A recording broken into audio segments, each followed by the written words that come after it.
Update seperti apa pergerakan pasar saham dalam negeri 1 jam sebelum penutupan perdagangan.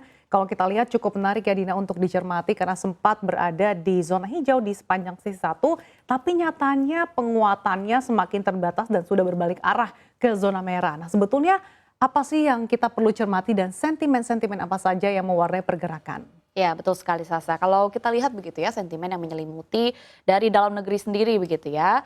Sentimen utamanya sebenarnya pastinya yang terjadi mulai esok hari, yaitu akhir pekan ini kita akan menikmati libur panjang, di mana pada Kamis besok ini adalah libur nasional untuk memperingati Isra Miraj 1445 Hijriah, kemudian dilanjutkan dengan Jumat ini yaitu cuti bersama untuk merayakan Hari Raya Imlek yang jatuh pada hari Sabtunya begitu ya, yaitu tanggal 9 Februari 2024. Lalu ketemulah long weekend gitu kalau masyarakat bilang. Nah kalau Sasa lihat begitu di kalender kita di tahun 2024, memang momen cuti bersama kita di tahun ini memang jumlahnya cukup banyak, yaitu kalau kita lihat secara keseluruhan ada 10 hari. Kita tahu bahwa momen cuti bersama ini memang mayoritas jatuh di hari Jumat begitu ya, alias ya untuk menciptakan momen long weekend itu sendiri di mana masyarakat diharapkan untuk keluar rumah, entah berlibur atau keluar kota atau berbelanja.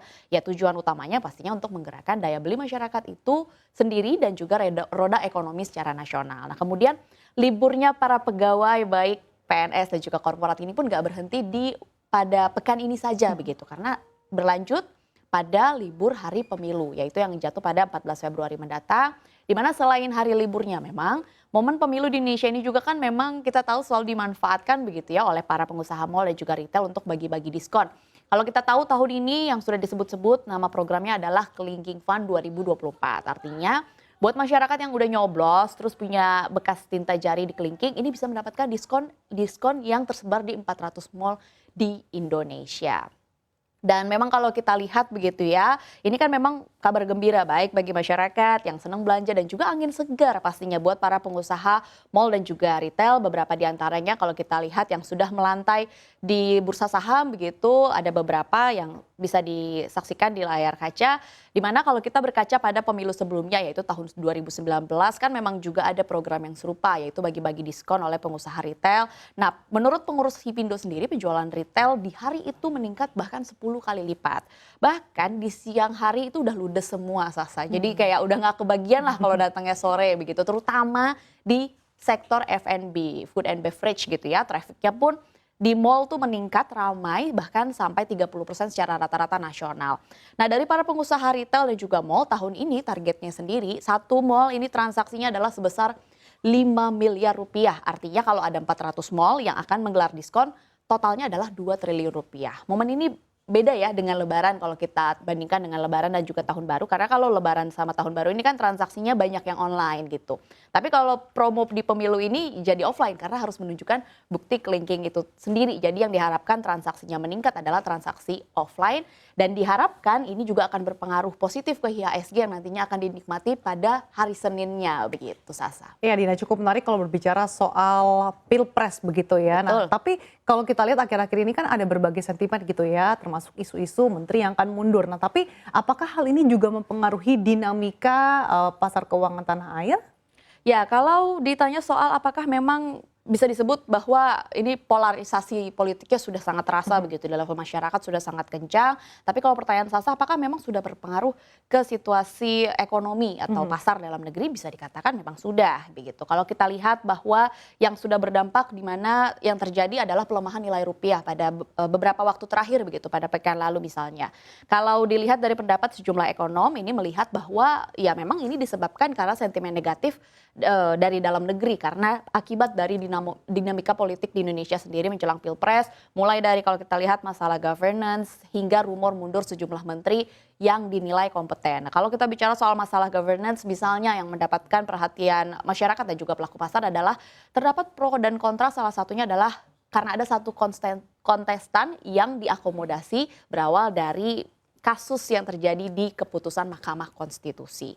Nah meskipun memang situasi politik di dalam negeri ini bukan satu-satunya ya sentimen yang mempengaruhi rupiah, tapi ada juga nih sentimen utama yang masih datang tentu saja dari The Fed, di mana semalam kalau kita lihat petinggi Bank Sentral Amerika Serikat, The Fed, yang juga merupakan Presiden wilayah Cleveland, yaitu Loretta Mester, ini mempertegas soal peluang pemangkasan suku bunga acuan Amerika Serikat tahun ini.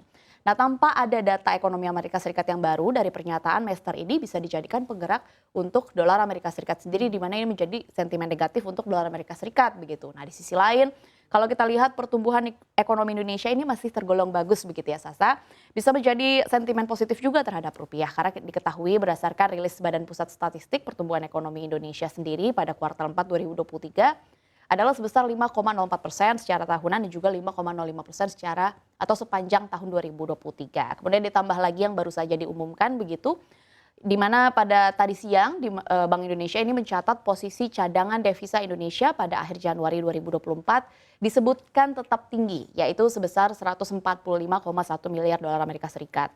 Cadangan devisa ini memang turun begitu ya, 1,3 miliar dolar Amerika Serikat kalau dibandingkan dengan posisi pada akhir Desember 2023 yang sebesar 146,4 miliar dolar Amerika Serikat. Namun kalau dari Bank Indonesia sendiri, yakni lewat Erwin Haryono yang merupakan Kepala Departemen Komunikasi BI mengatakan bahwa penurunan posisi cadangan devisa ini sebenarnya antara lain dipengaruhi oleh jatuh tempo pembayaran utang luar negeri pemerintah. Bank Indonesia sendiri menegaskan bahwa cadangan devisa di posisi saat ini masih mampu untuk mendukung ketahanan sektor eksternal serta menjaga stabilitas makroekonomi di sistem keuangan. Ya Dina, tapi berbicara soal pernyataan The Fed ini kan menjadi highlight gitu ya. Nah, sejauh mana sih pernyataan The Fed yang masih hawkish ke depannya ini berimplikasi pada pergerakan komoditas? Ya, kalau kita lihat memang komoditas juga menjadi salah satu yang menarik begitu untuk di-highlight, di mana memang selain tadi kita sudah bahas mengenai sektor retail, kemudian kita juga sudah membahas soal pergerakan rupiah yang juga berkaitan juga dengan salah satu komoditas yaitu emas begitu. Di mana kilau emas ini sendiri memang di pasar global kita tahu begitu beberapa waktu lalu sempat redup begitu ya. Karena sentimen ya tidak jauh begitu dari The Fed lagi. Menurut data yang dihimpun hingga pukul 13 waktu Indonesia Barat, harga emas sendiri berada di level 2.033 dolar per ons. Nah, kalau kita lihat sentimen apa saja yang mempengaruhi komoditas emas begitu. Kemarin pada hari Selasa harga emas kalau kita lihat secara grafis kemarin ini mampu naik meskipun memang pejabat Bank Sentral Amerika Serikat kembali mempertegas suku bunga tidak akan diturunkan pada Maret. Meskipun hari ini terkoreksi tipis begitu, namun kenaikan harga emas kemarin terjadi setelah indeks dolar Amerika Serikat turun 310 poin ke level 103,7. Ini terjadi sehari setelah mencapai level tertinggi dalam 3 bulan terakhir. Nah, selain karena faktor teknikal begitu ya, kalau udah turun biasanya besoknya naik. Penguatan mata uang utama ini lainnya juga memberikan tekanan bagi dolar Amerika Serikat. Mengingat emas ini kan memang dibanderol dengan dolar Amerika Serikat. Jadi ketika nilai dolar melemah, maka harga emas akan lebih murah bagi pemegang mata uang lainnya sehingga permintaan berpotensi meningkat. Iya Dina, kalau kita lihat gitu ya, ini kita akan update juga seperti apa pergerakan emiten di sejumlah komoditas yang terkait emas ya Din?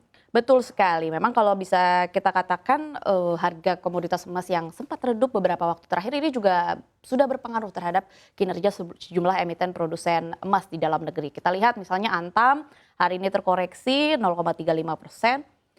Namun kalau kita lihat secara pekanan bahkan Antam ini sudah minus 8,39% atau turun 130 poin begitu. Kemudian kalau kita lihat lagi Bumi Resource yang hari ini stagnan namun secara pekanan ini sudah minus 7,1%. Cukup tinggi begitu koreksinya secara pekanan. Merdeka Copper Gold Tbk ini juga secara pekanan sudah minus 10% bahkan dan hari ini juga berada di zona merah yaitu minus 1,22% dan begitu juga dengan Medco Energi meskipun hari ini berada di zona apresiasi namun secara pekanan kalau kita lihat sudah minus 3,75% dan saat ini berada di level 1.155 rupiah per satu lembar sahamnya. Ya kalau kita lihat meskipun harga emas sempat berkilau gitu ya seiring dengan adanya pernyataan The Fed, tapi nyatanya tidak terimplikasi tercermin gitu ya di pergerakan saham-sahamnya yang bahkan kalau kita lihat dalam sebulan terakhir justru kilaunya tidak seperti emas gitu ya. Dan apakah pertanyaannya dengan adanya sejumlah sentimen yang terutama ketidakpastian global ini akan mampu membuat potensi-potensi emiten emas ini bisa ada potential upside ke depannya. Kita nantikan bersama ya. Dina, sekali lagi pemirsa disclaimer on segala keputusan investasi berada di tangan Anda.